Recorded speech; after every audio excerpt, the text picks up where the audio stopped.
Dokter Radio, bijak dan cerdas. Rekan Dekta, pemerintah telah menetapkan pemberlakuan pembatasan kegiatan masyarakat darurat untuk Pulau Jawa dan Bali pada 3 hingga 20 Juli 2021. Hal ini seiring dengan perkembangan kasus COVID-19 yang terus meningkat serta bertambahnya varian baru di banyak negara. Lantas bagaimana terhadap penerapan ini dan memberikan dampak pada para pedagang kaki lima terhadap kebijakan tersebut? Kami sudah terhubung bersama Ketua Umum Asosiasi Pedagang Kaki Lima Indonesia, Ali Mason. Dokter Radio, bijak dan cerdas. Assalamualaikum Pak Ali. Waalaikumsalam warahmatullahi wabarakatuh. Salam sejahtera untuk kita semua. Baik, Pak Ali, ini seperti apa gambaran mengenai kondisi para pelaku pedagang kaki lima selama masa pandemi ini, Pak? Yang pertama, saya minta kepada seluruh rakyat dan bangsa Indonesia untuk tidak panik, tidak galau, tidak takut menghadapi pandemi Corona dan kebijakan PPKM darurat COVID-19 Pulau Jawa dan Bali yang akan berlaku tanggal 3 sampai 20 Juli 2001 yang diumumkan Presiden Jokowi kemarin. Kenapa? Karena tatkala kita galau, panik, dan takut, maka persoalan ini semakin berat kita alami. Bahkan tatkala kita terpapar COVID-19, daya tahan tubuh kita bisa drop, bisa sakit berat, bahkan fatal.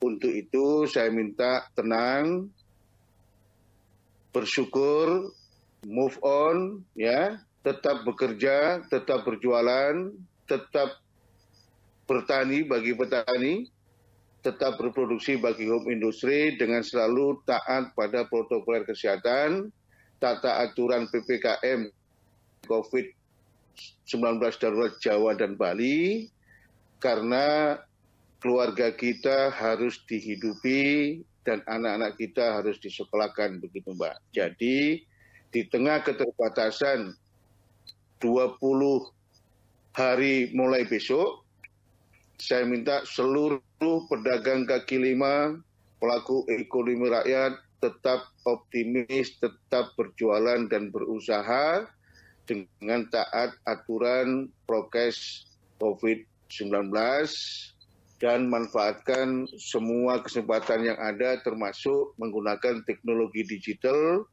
bangun sebuah basis komunitas di lingkungan RT RW, di lingkungan yang lokal setempat, sehingga bisa mendorong kita kembali belanja di warung tetangga sendiri, kita kembali jajan di lapak kuliner rakyat dan tetangga sendiri. Hari ini satu-satunya jalan adalah tetap mengalir rezeki dan berperilaku sehat, menjalani prokes COVID-19. Kemudian yang kedua, saya minta seluruh pedagang kaki lima dan pelaku ekonomi rakyat di wilayah dan daerahnya masing-masing segera melakukan vaksinasi COVID-19. Hari ini dari target 181 juta, 70% dari total penduduk Indonesia baru 29 juta. Masih jauh. Kita berharap dengan percepatan vaksinasi ini, pelaku ekonomi rakyat, PKL, petani, nelayan, pedagang, dan yang lainnya sudah divaksin, maka herd immunity atau kekebalan terhadap pandemi ini bisa kita capai secepatnya sehingga roda ekonomi bisa bergerak efektif kembali, begitu Mbak. Ya, Pak Ali, tetapi ada tidak sih Pak keluhan yang selama ini disampaikan oleh teman-teman dari pedagang kaki lima itu sendiri? Keluhan sudah ada sejak Maret 2020, Mbak. Ya. Yang pertama kali terdampak dan terburuk pandemi Corona ini adalah usaha mikro, kecil, menengah, dan informal termasuk pedagang kaki lima. Bahkan Asian Development Bank Juli 2020 yang lalu mengeluarkan sebuah hasil riset mereka, 48,6% usaha mikro kecil menengah di Indonesia ambruk. Hari ini, bulan Juni ini, tatkala teman-teman lagi beranjak bangkit kembali, ternyata di luar dugaan ada lonjakan yang sangat fantastis, 250% kasus COVID-19, dan pemerintah mengambil kebijakan PPKM darurat mikro COVID. Namun saya masih memandang bahwa kebijakan ini masih memberikan kesempatan kepada kawan-kawan untuk tetap berusaha, tetap berjualan dan berekonomi.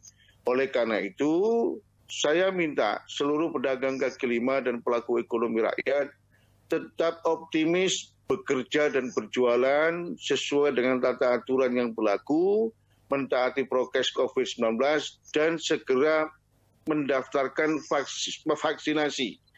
Kemudian yang kedua, kita tidak ingin ambruknya ekonomi rakyat yang hari ini baru mulai menggeliat, kemudian diperparah dengan kebijakan ini. Kita juga tidak ingin kemiskinan dan ancaman kelaparan semakin meluas. Oleh karena itu, saya sudah menyampaikan kepada pemerintah, khususnya Presiden Joko Widodo, pemberlakuan PPKM darurat COVID-19 Jawa dan Bali 3-20 Juli 2021 harus diiringi dengan stimulus dan insentif ekonomi bagi usaha mikro kecil menengah termasuk pedagang kaki lima. Saya juga sudah memerintahkan kepada kawan-kawan di seluruh Jawa dan Bali untuk melakukan PKL dari hulu hingga hilir, khususnya dalam kerangka mendapatkan insentif dan stimulus ekonomi dari pemerintah. Kemudian yang kedua, pemerintah juga harus segera menyalurkan bantuan sosial berupa sembako, bukan berupa uang, Mbak. Ya, kenapa? Karena hari ini kan semua mobilitas dibatasi. Ya, kita juga tidak ingin kebijakan ini hanya just retorika pemerintah. Tatkala sembako bansos ini tidak disalurkan, kita hanya khawatir gejolak sosial yang akan terjadi pada ujung dan akhirnya sulit untuk dikendalikan. Dan itu ongkosnya terlalu mahal bagi negara kesatuan Republik Indonesia. Begitu, Mbak. Ya, tapi Pak Ali, seberapa besar sih teman-teman pedagang kaki lima ini merasakan kerugian karena adanya kebijakan-kebijakan yang sudah dikeluarkan oleh pemerintah? Jadi begini, Mbak, lebih dari 70% pedagang kaki lima itu ambruk atau gulung tikar. Atau istilah saya, mereka alih profesi. Ada yang menjadi kuli bangunan, ada yang menjadi kembali ke sawah dan sebagainya. Saya kemarin tanggal 5-6 Juni ke Yogyakarta, ya. 70% pedagang kaki lima di Yogyakarta gulung tikar, karena Jogja ini kan kota pariwisata dan kota pendidikan. Saya 3 hari yang lalu ke Nusa Tenggara Barat, kondisinya sama, 60-70% pedagang kaki lima, warung kelontong termasuk UMKM ambruk dan gulung tikar. Oleh karena itu, kami berharap kebijakan ini akan menghasilkan sebuah realitas yang lebih bagus bagi gerak roda ekonomi rakyat, dan kita berharap pemerintah tetap pada pendekatan humanis tanpa represi, memberikan stimulus ekonomi, insentif usaha, dan bantuan sosial kepada masyarakat. Yang kedua yang ingin saya sampaikan, daya tahan ekonomi PKL juga pelaku ekonomi rakyat kecil yang lain itu adalah day to day, hari per hari. Oleh karena itu, saya juga minta kepada pemerintah kabupaten kota memberikan kesempatan kepada PKL dan pelaku ekonomi rakyat yang lain untuk tetap berjualan dengan mentaati prokes COVID-19 dan PPKM darurat Jawa Bali, begitu, Mbak. Tanpa itu, kita hanya khawatir 1 tahun 3 bulan dirundung sebuah kesulitan dan keterbatasan, pendapatan keluarga sudah mulai sangat menurun dan daya beli masyarakat ambruk. Tatkala roda ekonomi ini tidak bergerak, kita tidak mau ada kemiskinan dan kelaparan secara masif dan massal, dan itu resikonya terlalu tinggi bagi negeri dan bangsa kita, begitu Pak. Ya, Pak Ali, berdasarkan kunjungan kerja Pak Ali di beberapa daerah, apakah stimulus dari pemerintah yang selama ini diterima oleh teman-teman pedagang kaki lima ini sudah tepat sasaran, Pak? Menurut Pak Ali bagaimana? Yang pertama, kita sudah mengetahui dan ini bukan rahasia umum, bahwa beberapa stimulus ekonomi dan insentif di pemerintah, termasuk bantuan Presiden untuk UMKM yang tahun 2020 sebesar 2,4 juta per UMKM dengan budget 28,8 triliun, dan tahun 2021 ini 1,2 juta per UMKM, banyak terjadi penyalahgunaan dan tidak efektif. Karena banyak yang fiktif, banyak yang salah sasaran. Oleh karena itu, beberapa kali kami sampaikan kepada Presiden Joko Widodo untuk melibatkan stakeholder. Pemerintah tidak bisa bekerja sendirian. Pemerintah harus memvalidasi data UMKM yang ada hari ini yang terdampak pandemi corona. Demikian pula Mbak, terkait dengan stimulus relaksasi kredit, leasing maupun kredit usaha rakyat. Itu juga banyak yang tidak efektif. Dan yang terakhir, saya sudah kesekian kalinya minta kepada Presiden Joko Widodo dalam menghadapi ambruknya ekonomi rakyat dan daya tahan ekonomi yang sudah semakin menipis, bahkan dinilai ambang lampu merah, dan kenyataan bahwa selama 1 tahun 3 bulan pandemi corona ini banyak kredit rakyat yang macet. Oleh karena itu, penyaluran kredit usaha rakyat juga penyaluran dana LPDB Kementerian Koperasi harus dilonggarkan persyaratannya. Minimal ada pemutihan BI checking. Tanpa pemutihan BI checking 253 triliun KUR tahun 2021 ini yang ada hanya retorika belaka. Kemudian yang kedua, pemerintah juga harus memutihkan beban bunga kredit yang tertunggak oleh pelaku ekonomi rakyat. Hari ini Mbak, rakyat sudah tidak memiliki uang, rakyat sudah tidak memiliki cadangan tabungan, bahkan untuk makan sehari-hari sudah beranjak menjual aset dan barang mereka. Begitu Mbak. Ya, terakhir Pak Ali, jika kita berkaca dari penerapan PSBB lalu, apa yang ingin Pak Ali evaluasi dari kebijakan pemerintah ini, khususnya dalam penerapan PPKM darurat yang memberikan dampak cukup signifikan ini Pak bagi teman-teman pedagang kaki lima? Silakan Pak Ali.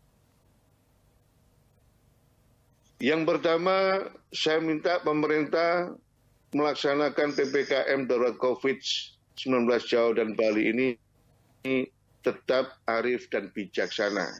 Rakyat jangan ditakut-takuti dengan sanksi. Cukup dengan pendekatan humanis dan mengerahkan seluruh aparatur pemerintah, baik itu ASN yang dijanjikan oleh Presiden, TNI, Polri, Satpol PP, tapi dengan pendekatan yang humanis, arif dan bijaksana. Bagi yang melanggar prokes dan aturan diingatkan, kemudian diberikan contoh dan tauladan. Kemudian yang kedua, kami juga ingin pemerintah melaksanakan PPKM ini tidak pilih kasih. Tatkala semuanya dilarang, hal lain termasuk yang kemarin saya sayangkan adalah tatkala misalkan Lebaran dilarang mudik tapi wisata dibuka. Hari ini saya minta seluruh yang ditetapkan di PPKM COVID-19 dilaksanakan secara konsekuen oleh pemerintah, baik pusat, provinsi, kabupaten, dan kota. Kemudian yang ketiga, kita berharap bantuan Presiden 1,2 juta per UMKM dipercepat penyalurannya. Kredit usaha rakyat diperlonggar dan dipermudah aksesnya. Stimulus ekonomi berupa relaksasi dan kelonggaran atas leasing kendaraan roda 2 dan roda 4 diberlakukan dan diperintahkan oleh pemerintah untuk dilonggarkan. dan pemerintah segera menyalurkan bantuan sosial berupa sembako secara fisik, bukan ditransfer melalui uang kepada rekening rakyat. Dan yang terakhir yang tidak kalah pentingnya, saya minta kepada seluruh yang mampu di negeri ini, bagi yang memiliki gaji bulanan, baik pegawai pemerintah maupun swasta, kelompok menengah atas, mari kita bersama-sama menggayuh dan meringankan beban rakyat yang semakin hari semakin berat, segera berbelanja ke lapak-lapak ekonomi rakyat di lingkungannya masing-masing. Gerakan belanja di warung tetangga, gerakan jajan di kuliner tetangga dan rakyat sendiri hari ini sangat membantu. Dan yang terakhir, Mbak, saya berharap RT dan RW di seluruh tanah air, khususnya Jawa dan Bali, melakukan gerakan jumputan, Mbak. Jumputan itu setiap warga yang mampu setiap hari menyediakan beras 1-2 on, sehingga bagi yang tidak mampu, yang tidak bisa makan di lingkungan RT RW tersebut masih bisa makan walaupun hanya nasi putih. Ya. Baik Pak Ali, terima kasih atas waktunya sudah berbincang bersama Radio Dakta. Terima kasih kembali. Tetap sehat, selalu optimis. Kita semua harus hakul yakin hari esok jauh lebih baik, lebih sejahtera, berkeadilan. Salam hormat dan doa kami untuk seluruh rakyat dan bangsa Indonesia. Terima kasih, Pak. Pak Ali, sehat selalu. Wassalamualaikum warahmatullahi wabarakatuh. Waalaikumsalam warahmatullahi wabarakatuh. Dakta Radio, bijak dan cerdas.